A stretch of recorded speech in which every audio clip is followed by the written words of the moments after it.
It's almost 1 AM and you're being led to a secret place.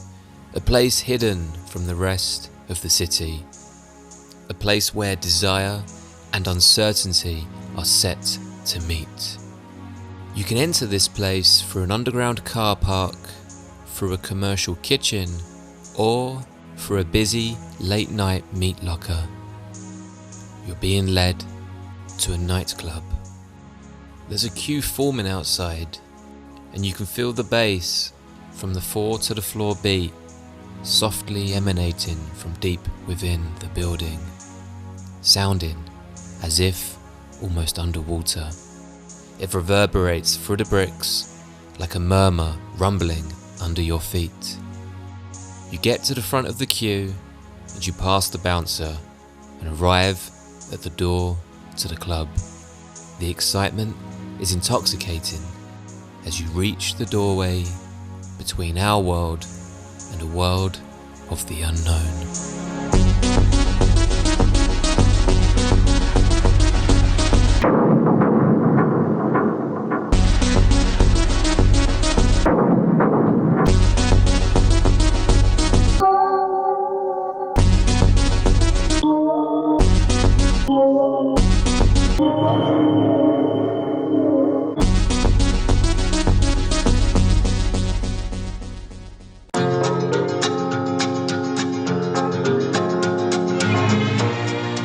Now, movies have a very specific portrayal of nightclubs, sometimes overlit, sometimes awkwardly quiet, where a full-on conversation can be had and understood in the middle of a heaving loud dance floor. But why are nightclubs represented this way in cinema, and how do they differ from real-world experiences? And how has club culture, specifically that in the UK and the US, affected the nightclubs of our favourite films? We're here now and we're ready to dance. It's at once both intimidating and exhilarating, dark and sexy. So head to the bar and grab a drink as the tempo is about to pick up. Let's get up and shift over to the dance floor and step over into another world.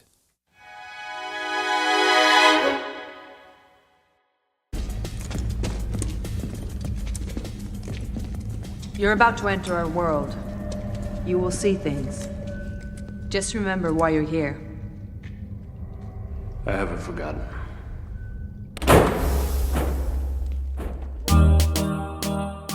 Most of us have been to one and have experienced that feeling. Either the small dingy basement in the centre of town, or in a big old warehouse somewhere on a fading industrial park. In a good nightclub, the music isn't necessarily loud, but powerful. It's not too crowded, but it's still busy. And the DJ leads the vibe, but doesn't demand attention. All sorts of naughtiness flow, but the main attraction is always the pulsating beat and the raw, intense energy. Many films over the years have tried to capture this energy, and many have failed, though some have got it right. We're going to focus on films and experiences within the later half of the 20th century in this video. So with that said, refresh your drink as the night is still young, and let's move a little deeper into the crowd. Now, it's possible to trace the history of the nightclub right the way back to the 19th century in cities like London and New York, where they functioned almost more as private members' clubs. Introduced in 1889, the jukebox transformed how people danced, as a live band plus a stage were no longer required for this setup. Movies during the early decades of the 20th century showcased the vibrant nightlife of post-World War I New York, London, Paris and Berlin. The 1920s may have roared on, but the Great Depression of the 30s and the Second World War during the 1940s summoned a gloomy, sombre cloud over Western social culture and nightlife that lingered for decades after. Many of the dance halls, which were precursors to the contemporary nightclub, transformed themselves throughout the 60s and the early 70s into spaces that were less reliant on a jukebox and instead hosted an individual or a disc jockey who would select records and play them back to back. Nightclubs opened throughout the world with this particular model. Late nights and good music. And this was becoming extremely popular in a certain place at a certain time. New York City in the 1970s.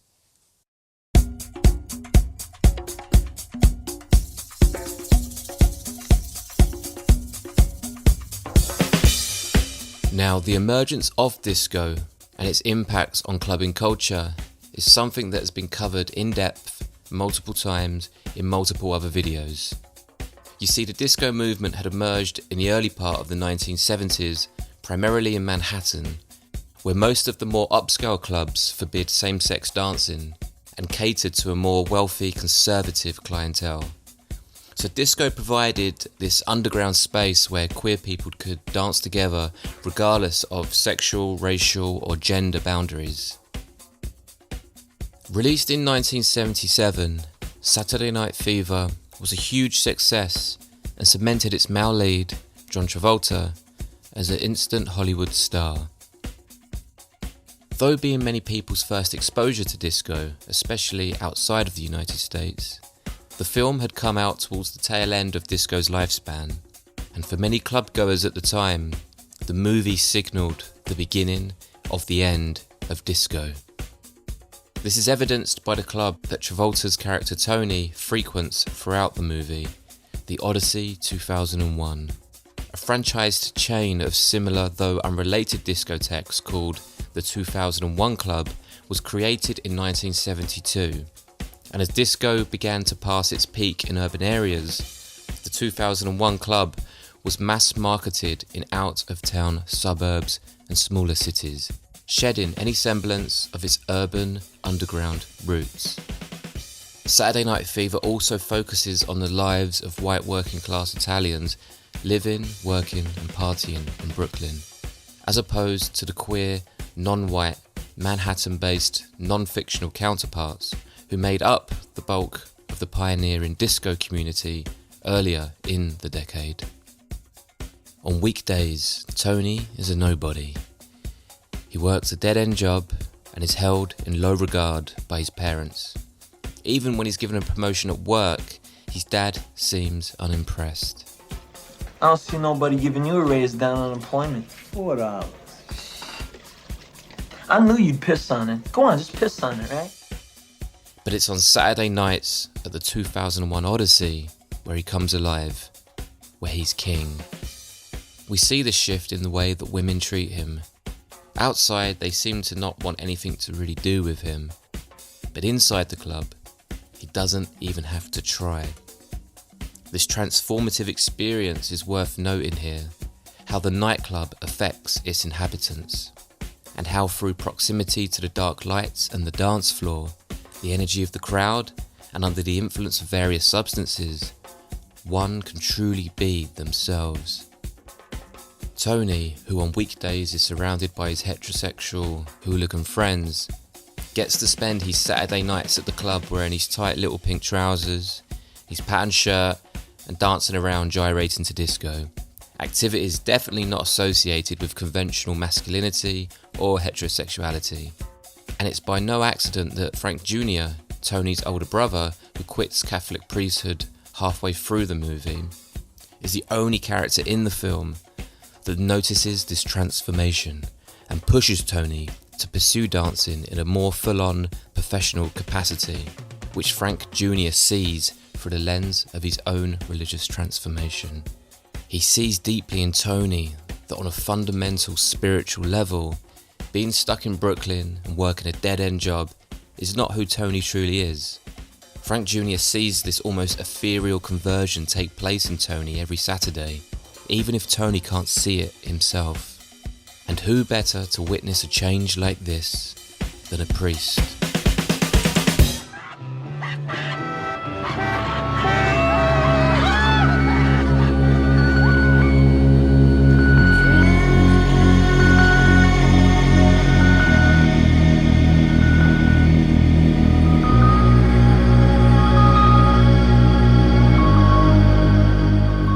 The Odyssey 2001 disco, where Tony and his friends spend their Saturdays, is really something else.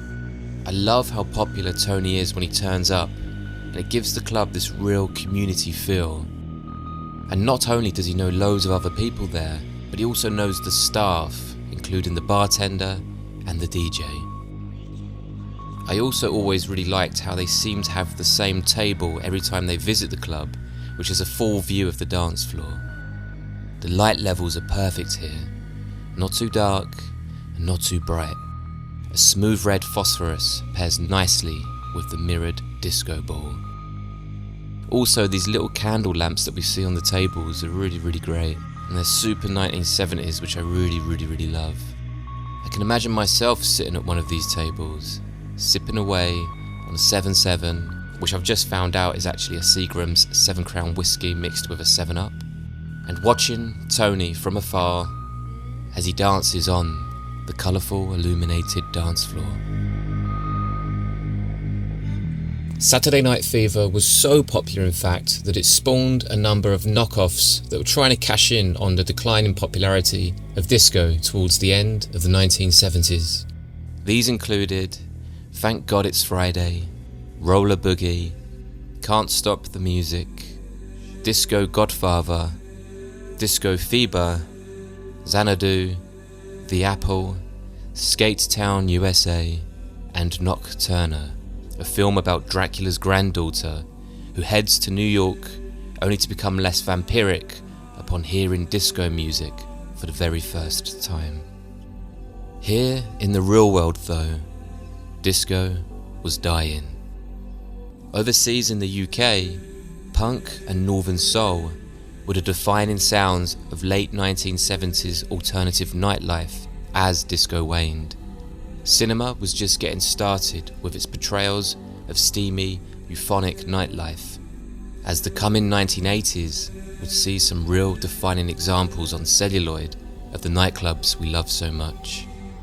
Disco in our world may have died, but the desire to be out in veiled secret spaces with like-minded individuals, getting up to things that we shouldn't and dancing until the early hours of the morning was far from dead. It was just moving on.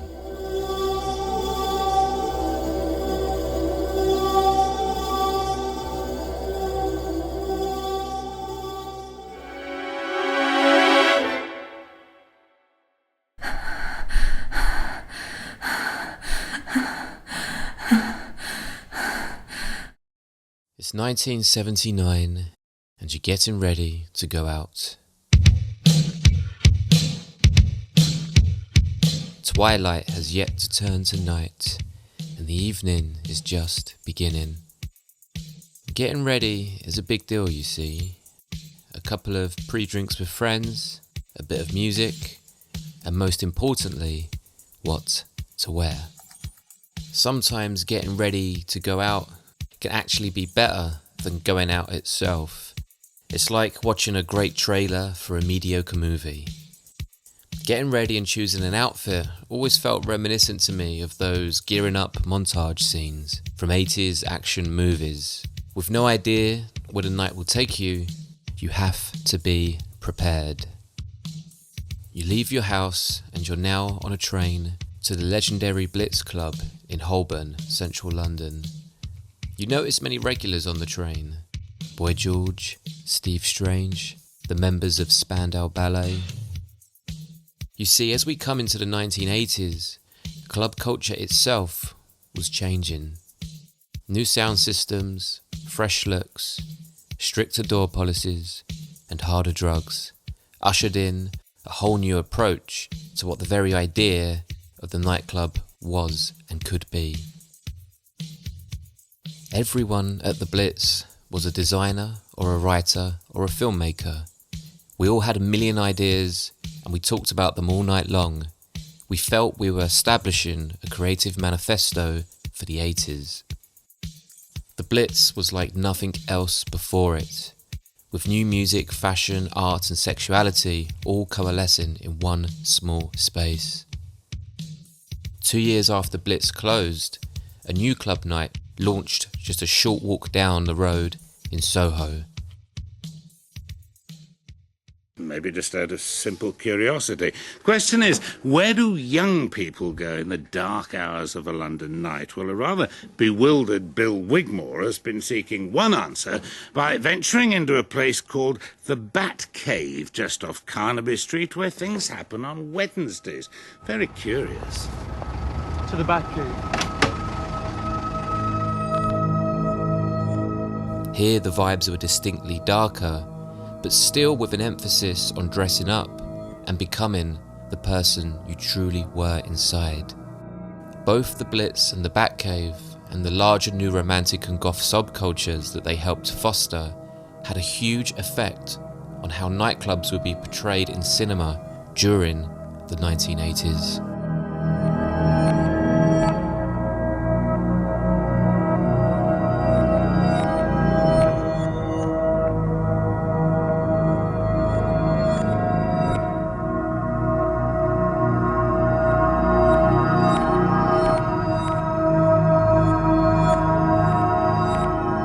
When you're being stalked by an unstoppable android assassin sent from the future to hunt you down, what better place to hide than a nightclub? Although not a direct inspiration, there's no doubt that some visual flourishes from the Blitz had trickled down to Tech Noir, the club in which Sarah Connor seeks refuge from the T-800 in the first Terminator movie. This Los Angeles-based nightclub is much smaller than Saturday Night Fever's Brooklyn-based Odyssey 2001. We also see how much fashion has changed in the short intervening years between Saturday Night Fever and The Terminator, which was released in 1984. There's a major absence of any flares or Barrymore collar shirts. The interior design of the club feels cold, a stark contrast against the heat of LA. The metal tables and chairs in Tech Noir were a real nice touch. I mean, they don't really look too comfortable, and I'm sure today your phone would slip through the grates, but they really add to the overall tech feel of the club, and they speak to the larger sci-fi narrative of the Terminator.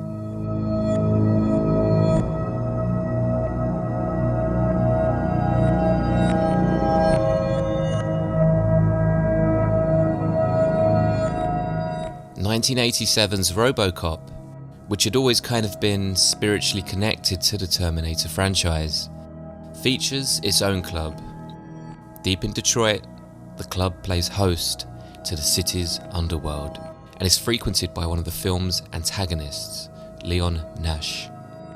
This scene was actually shot at the legendary Stark Club in Dallas, Texas.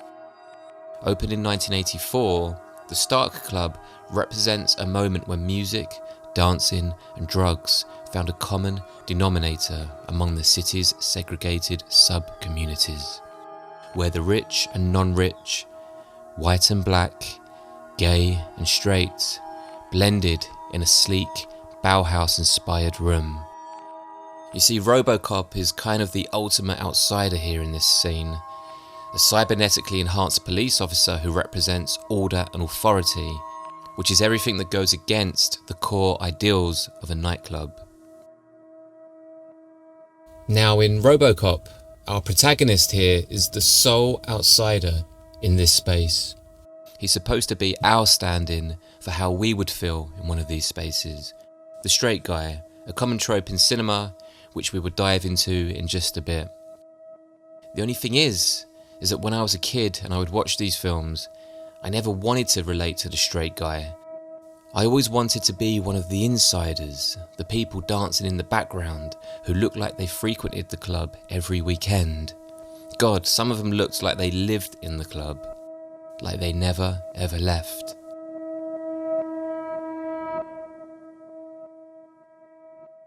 These are the true insiders, and the opening to 1983's The Hunger shows us a world full of these insiders. The club scene here takes huge inspiration from the Batcave and many other goth clubs that had sprung up in the UK and the US in the wake of punk. Behind a metal grate, the post-punk goth band Bauhaus perform Bela Lugosi is Dead, a goth anthem. The way that the pattern of the metal grate is replicated across the lighting here, it makes us feel as if we're outsiders looking in, never cool enough to get into the club and be one of its insiders. Forever tourists voyeuristically gazing upon a world much sleeker and much cooler and much sexier than our own. The 1980s is where we first see this divide, a grand separation between regular clubs and alternative ones. The regular club of the 1980s was a VIP booth with bottle service, polyester suits, pop music, and traditional heteronormative gender roles. While Scarface's Babylon Club is arguably the most well-known example of this style of upscale establishment, my personal favourite is Decadence from the 1988 film Earth Girls Are Easy, which stars Jim Carrey, Damon Wayans, and Jeff Goldblum as aliens who have crash-landed on Earth. The colours of Decadence, which is a repurposed Griffin Observatory perched high above LA, are super bold and vibrant in these scenes. The blue and red hues mixing flawlessly before we get to a schmaltzy dance-off scene, another nightclub trope devised by writers who I assume think this kind of stuff pops off in clubs all of the time. Among these commercial slick spaces of the 1980s, we continue to see the flip side emerge, the alternative club. These spaces are small, dark, non-mainstream, drug-fueled, and queer. One of the best explorations of the alternative countercultural club is explored in 1982's Liquid Sky, a personal favourite of mine.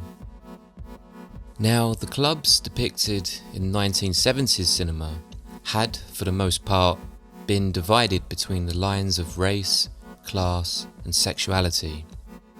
There were straight clubs and there were gay clubs. There were opulent bars and dingy dives.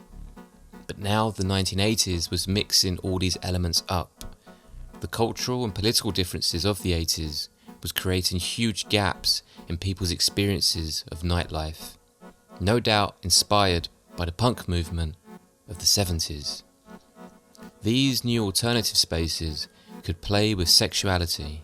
They could mix feminine and masculine without being obtusely stuck with the gay club label. Liquid Sky captures this mingling of orientations in early 1980s New York City. The nightclub of Liquid Sky feels more like an alternative youth club, where weirdos, fashion students, addicts and club kids all hang out together. The club is rarely dark, the lights seem to be on full whack, so we can fully take in the wild get-ups of its attendees. Their looks reminiscent of the work of Patrick Nagel, whose style of illustration was imitated and copied by countless nail bars and salons throughout the UK and the US, where a generation of kids like myself were raised upon the copies of his work, occupying the local high street. Visually, the club of Liquid Sky brings to mind the Blitz, but with the outsiderness of the Batcave. Much like we spoke about earlier, for the most part, our lead characters enter the club as an outsider, and they are distinctly not part of the culture they're trying to infiltrate. A scene from the hilarious B-movie Never Too Young to Die, a film where Gene Simmons plays an evil psychopathic hermaphrodite gang leader who's trying to poison the LA water supply with a floppy disk, depicts the gang's hideout come nightclub. It's a pretty insane setup where the gang members ride motorcycles inside the club and gasoline is served with drinks. Our protagonist here in this film enters the club dressed markedly different from everyone else. What is this place, he wonders? He's way outside of the culture here, way beyond his comfort zone, and he knows it. I've always had this feeling with scenes like these, where the clubgoers feel so immersed in the culture, it's as if they couldn't exist outside of the nightclub setting. Their entire lives consumed by the thrill of the night and the aesthetic of the club. This is very different from other 80s nightclubs, say like those in Scarface or in Fright Night, where attendees feel like they have lives beyond the confines of the club walls. The clubs of The Hunger, Liquid Sky, and Never Too Young to Die are all distinctly alternative. They're not just spaces where people casually go on a Friday night before going back to their 9 to 5 on the Monday. These spaces are lifestyles. They are entire worlds comprised of its inhabitants who never leave and who never go home. And these worlds were developed even further into the 90s, where the vision of the alternative club became even more clandestine, even more hedonistic. And it was helped along by the very real cultural upheavals happening here in our world.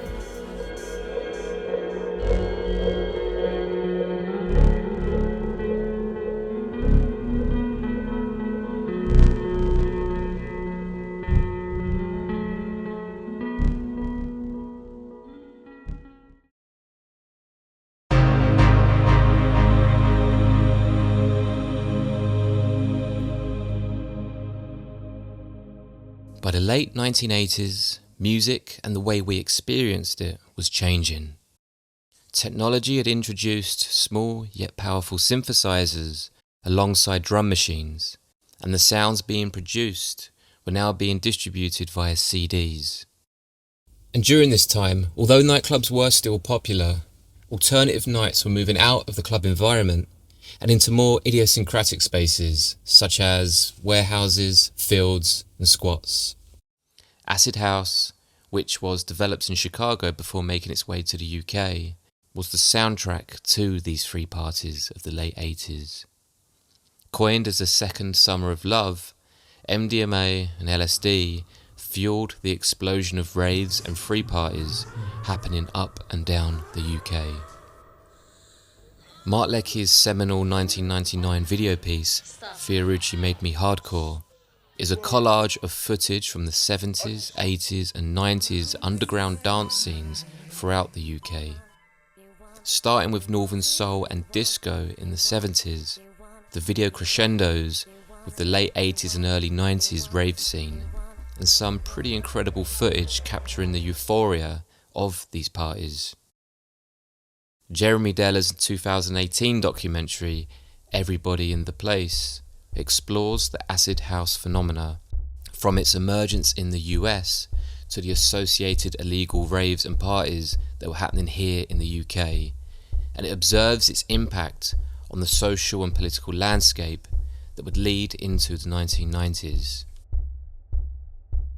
But just as rave was peaking in popularity, the at the time conservative British government introduced the 1990 Entertainment Increased Penalties Bill, which raised fines for throwing unlicensed parties, and then further in 1994 the Criminal Justice and Public Order Act, which introduced significant changes to the criminal justice system, particularly the right to silence and measures against unauthorised encampments and social gatherings.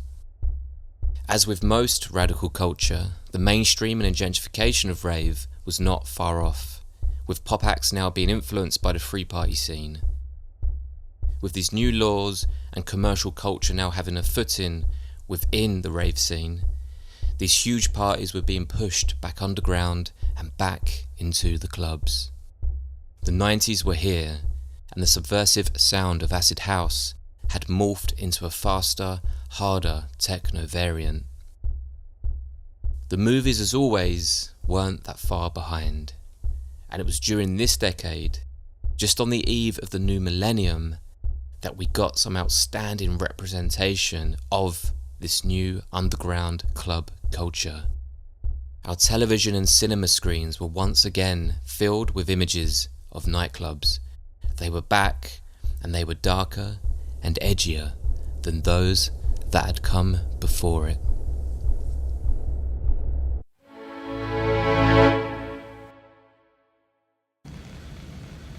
Hey, what do you think, Deshore? Should we take him with us? Definitely. I can't. I have work tomorrow. Come on. It'll be fun. I promise.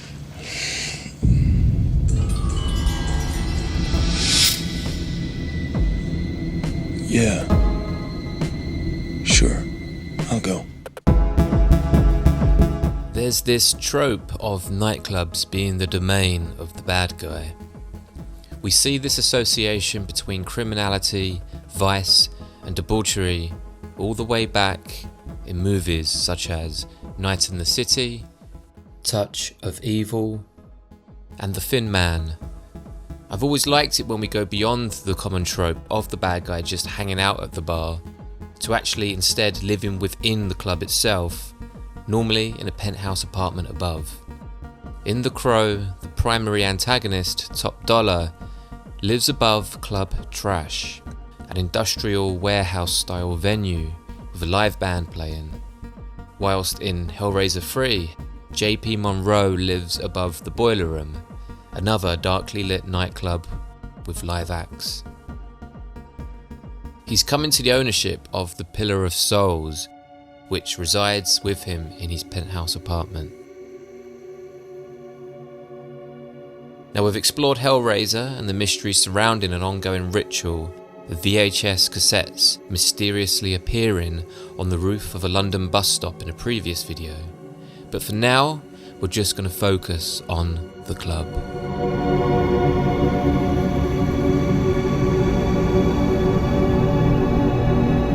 I've always found this relationship between the antagonist and the club rather prudish on the filmmaker's part.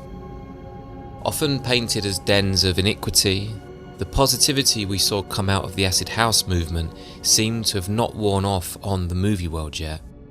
I mean, the emblem of acid house and rave culture is literally a big yellow smiley face, with the movement associated with love, happiness, and freedom from societal constraints.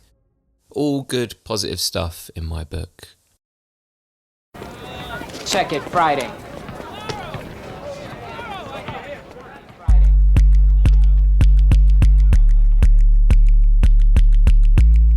It's not really until we see the club Cyberdelia, which I believe I'm pronouncing correctly, in 1995's Hackers, and we see elements here of rave trickling down into mainstream cinema.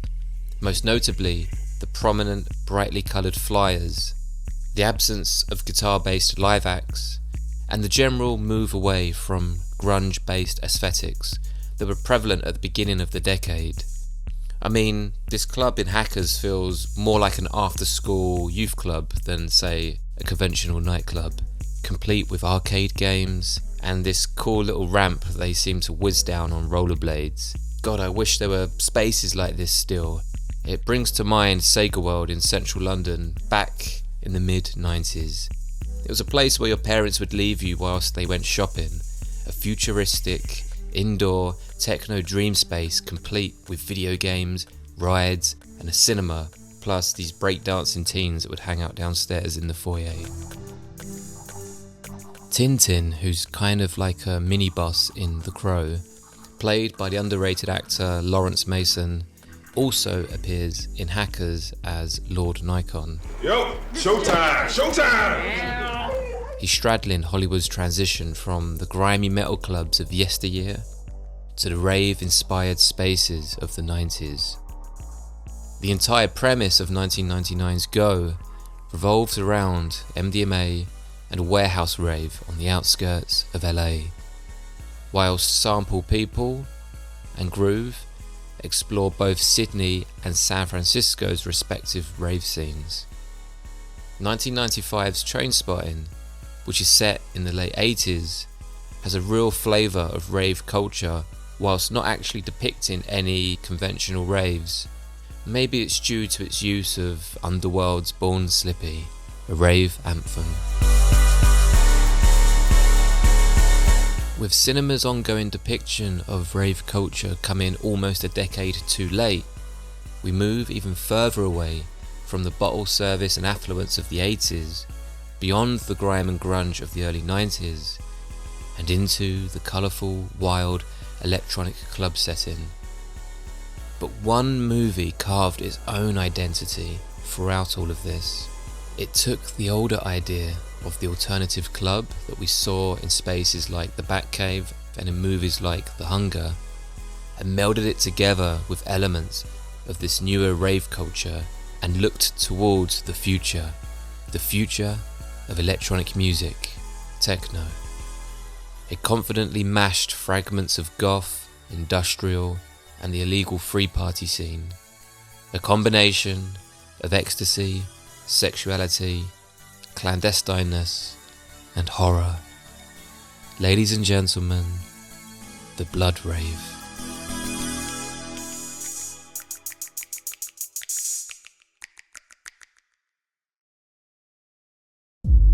What better place for a bunch of vampires to hang out and set up their secret club than a meatpacking facility? As the lead into the movie, just the presence alone of Tracy Lords sets alarm bells ringing. Something is off, but maybe in a good way. We start to feel anxious for this chump being driven to the secret club, the secret entrance via a meat locker, which has some suspicious looking carcasses which are noticed by this chump. A single steel door marks the metaphorical line between the monotony of daily life and the unknown. Guarded by a single bouncer, once you step over this line and into the domain of the club, you enter a whole new world. Now, we've seen Tony cross this line earlier in Saturday Night Fever, the line between his ordinary existence in Brooklyn and his superstar status in The Odyssey 2001, whilst Boy George has spoken of how he crossed this line in 1979, going from a bullied working class gay kid to a minor megastar when entering the Blitz. And now the line is here in Blade, and it's more prominent than ever. Hidden at the back of a meat locker in LA, our chump isn't just departing the routines, normalities and morals of our world. He's leaving behind humanity.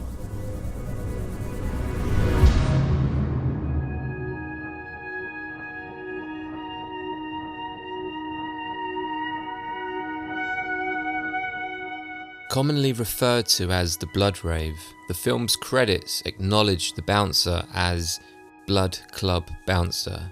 To add to the confusion, the Blade Wiki has this space named as Club Blood, whilst the text behind the DJ during the iconic scene reads Bloodbath.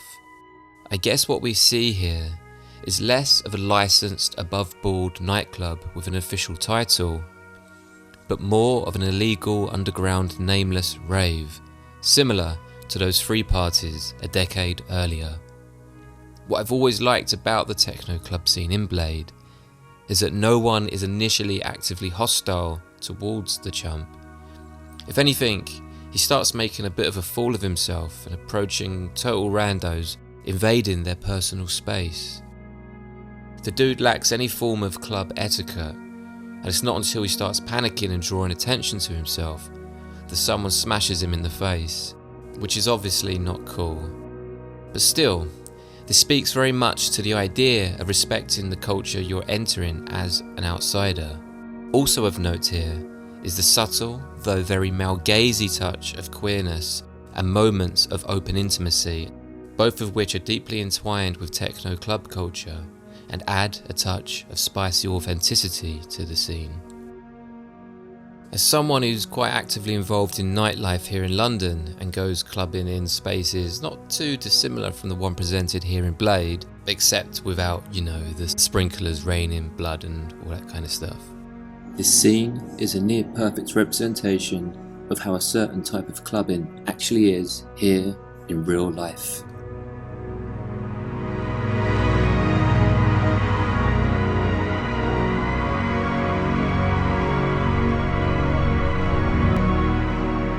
But I've always wondered what led me to seek out these spaces in my adult life. Was I unknowingly influenced by this movie as a kid? I mean, I vividly remember finding the whole Club Blood scene so intimidating when I was younger. Like there was this real sinister vibe about it, yet I found it strangely alluring at the same time. as I sat there and watched it on VHS with my friend Bradley, whose mum had rented it for us from Blockbuster. Did clubs like this really exist in real life? And did the music they play sound like this? If so, where were they? Were they in America? Here in London? I've always wondered if my own fascination with nightclubs started here, or was it something that had always been inside of me, and Blade was just a trigger?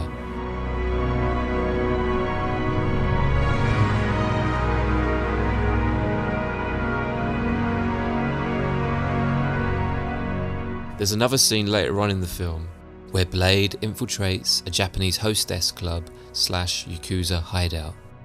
Although this location feels more like a bar as opposed to a club, it still kind of fits our bad guy bar trope that we spoke about earlier in the video. Awful people in cool places. And just 4 years later, Blade 2 was released in cinemas, and it took us on another late night excursion to a different underground techno club. Though in comparison to the first movie's Blood Rave, the club here in the second film, called House of Pain, feels decidedly less authentic, less cool, less club-like, and more like a Hollywood movie set. Big sweeping crane shots, an overlit, overproduced set, with a crowd of revelers that look just like extras from American Pie, or contestants on a early noughties MTV reality TV show. It seems that the more money a project has thrown at it, the further away it moves from the culture that it is trying to depict. I guess there's an inherent mutual exclusivity here. A big, expensive mainstream movie trying to showcase underground alternative rave culture. It always feels that the people involved in these larger productions have never actually really been to a club in their lives, albeit maybe a few of those Miami-style ones, you know, the kind of sparklers in champagne bottle type places. Here in Blade 2, we lack the darkness, the quicker camera cuts, the rawness of that first movie's club scene. The brief shots we get of sadomasochism happening throughout the club feel kind of forced. The camera lingers just a little too long on them, and they're a little too well lit and a little too much in focus. The whole thing feels kind of almost fake edgy, which is a shame because I really like some of the more incidental details of House of Pain, such as the haunted house-like complex of rooms located above the club.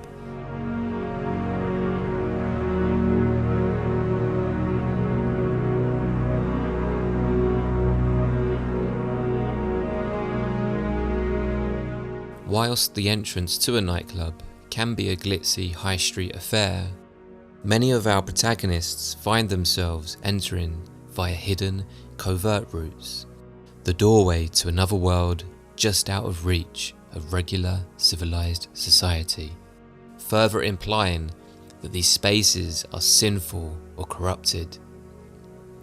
Beyond Blade's meat locker entrance, we can see an entrance in a dark alleyway, via a super busy kitchen, a daytime sunlit backstreet, an underground car park, and one of my favourites, an entrance that is located inside of another larger club.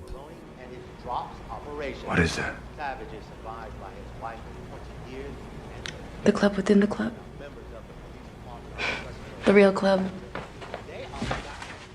Earlier we noticed how our lead protagonist is normally at odds with the culture he or she is entering, a normie crossing over the line into the world of otherness. Another movie released just months after Blade depicts an intriguing balance between these two worlds and the internal feeling of not belonging to either. Dodge this. Thomas Anderson is a computer programmer living alone in a tiny apartment in an undisclosed American city.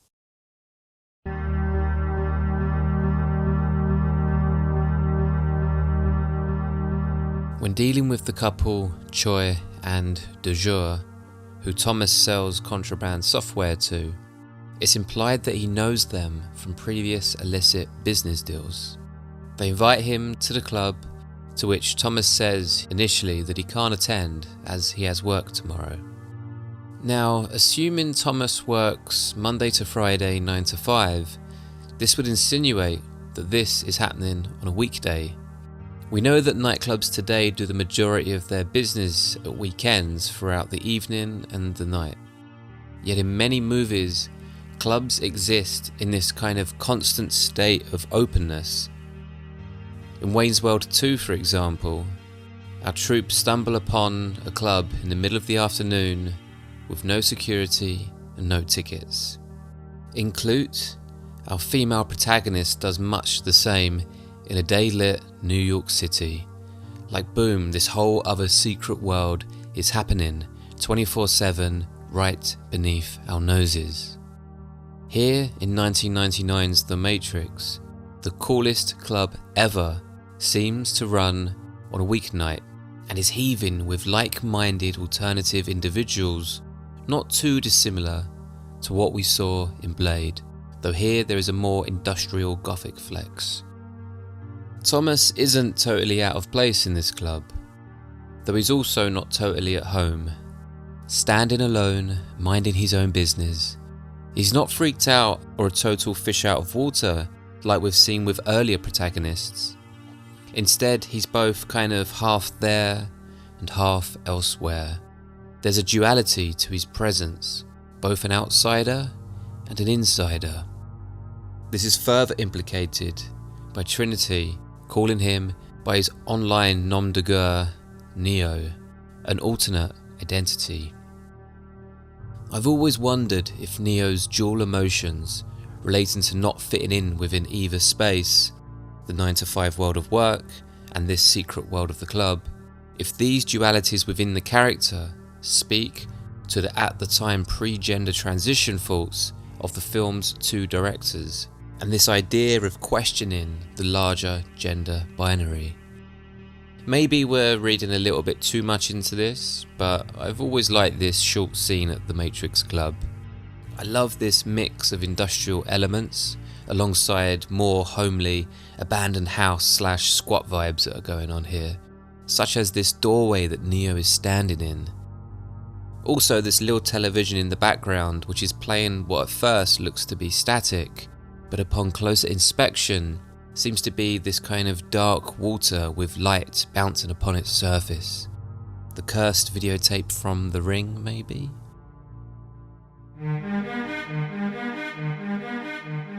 Much like Blade's sequel, the sequel to The Matrix would see us enter a larger, more elaborate, more expensive space, complete with lasers, a GIMP DJ, and a VIP area with drinks served on this super cool looking metal tray.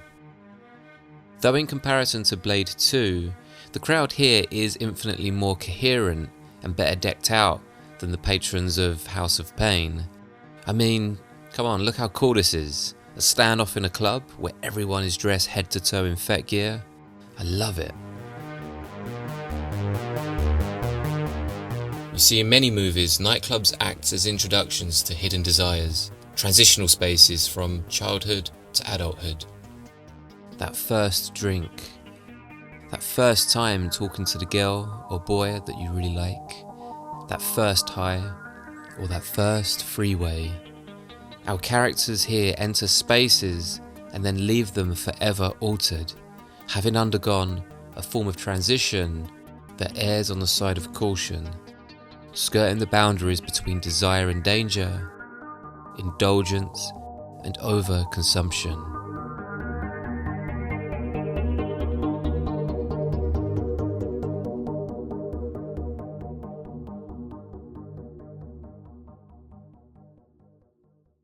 So, do you know anything about techno? No. Watch.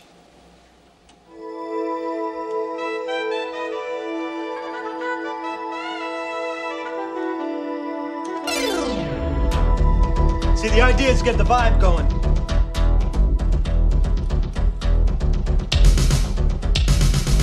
Then you maintain the vibe with a trance-inducing bass and the right lights.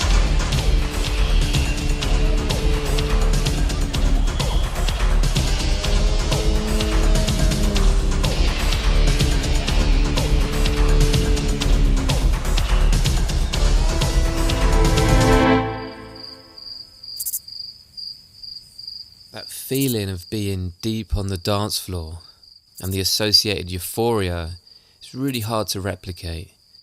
I mean, a good sound system that's not too loud and not too quiet, but enough to make that bass reverberate throughout your skeleton, literally feeling the music within your bones.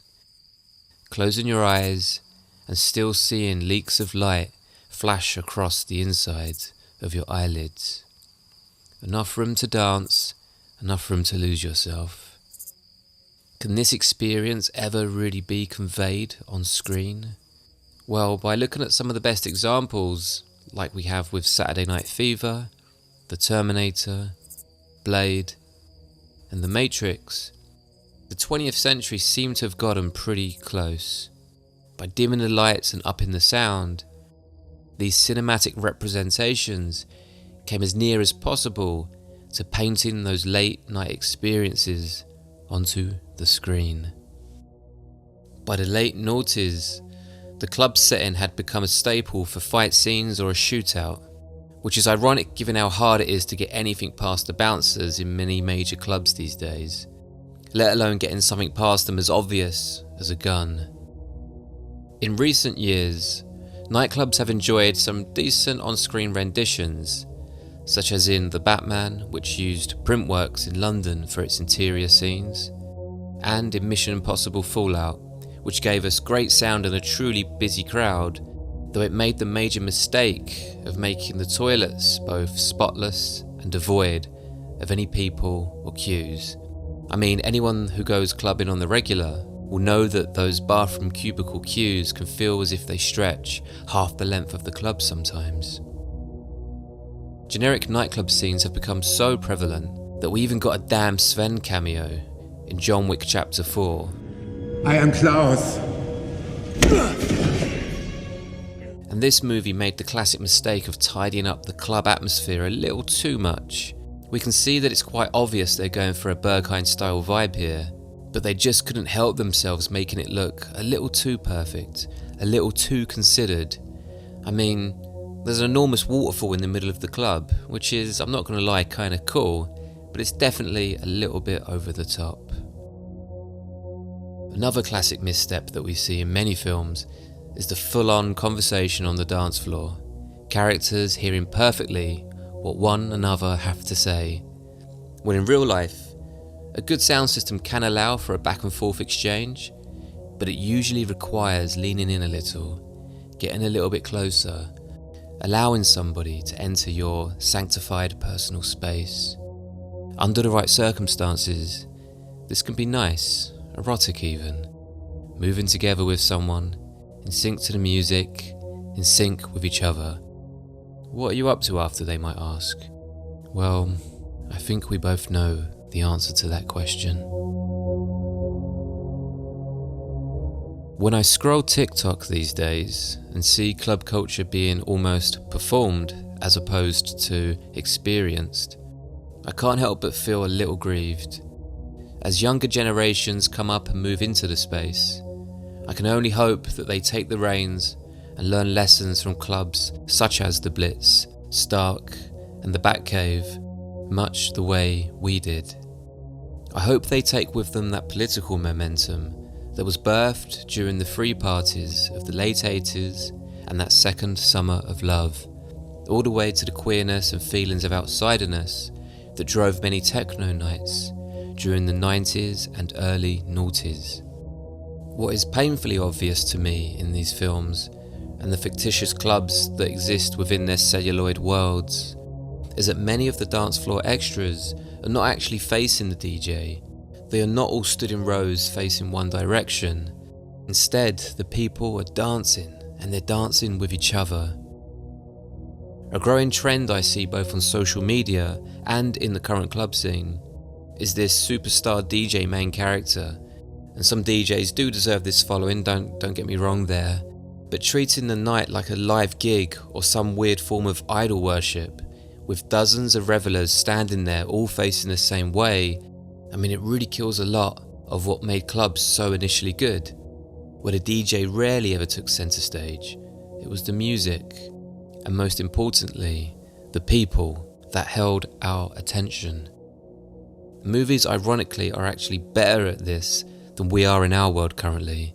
So we're playing catch up here. Don't care what anyone says. It's not like it used to be. It's gone too widespread. It used to attract open-minded people who were looking for something new. Yeah. And people are a lot more friendly. Oh, yeah. I've always longed to be sucked into the screen and to be lost inside some of these spaces, experiencing the sounds, people and highs of the club. Getting totally lost and totally absorbed in that moment, chasing euphoria. I mean, I've never wanted to be the lead or the protagonist here though, as generally, from what we've seen, they're not having the best of times, as they're usually caught up fighting or shooting or just feeling out of place, like an insider who's never felt like an outsider.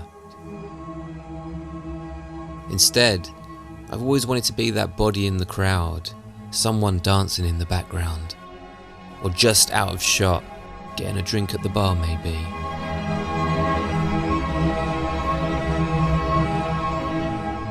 The problem possibly in reality today is that we have too many main characters in the club, when if these films have shown us anything, it is sometimes good to just get lost in the crowd, get lost in the moment, a very private feeling in a very public space.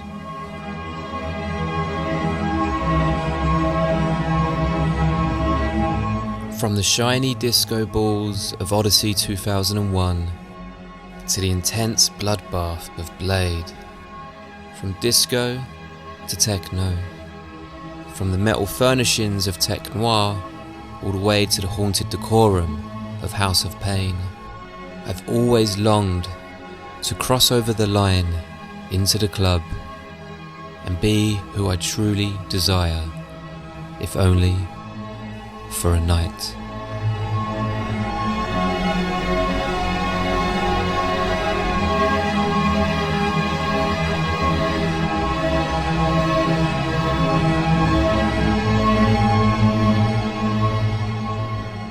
Okay, thank you so much for reaching the end of the video. We tried something today that was a little bit different with the format.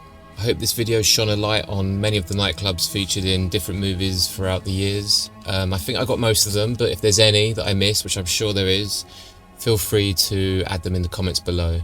And speaking of comments, I got some really nice comments on my last video, which explored erotic thrillers throughout the 80s and 90s. And thank you so much for them. That really means a lot to me. It kind of really helps keep me going when I see lovely comments like these. In the wake of some new policies YouTube's put in place and just the general kind of AI slop and clickbait that I see uploaded, it's becoming really increasingly difficult for someone like myself to stay afloat on YouTube. So all of these kind of little interactions that you have with the video, they really do help me. I've also set up a Patreon, so I've kind of been playing with this idea for a while now, and I was kind of never really confident enough to fully go ahead with it.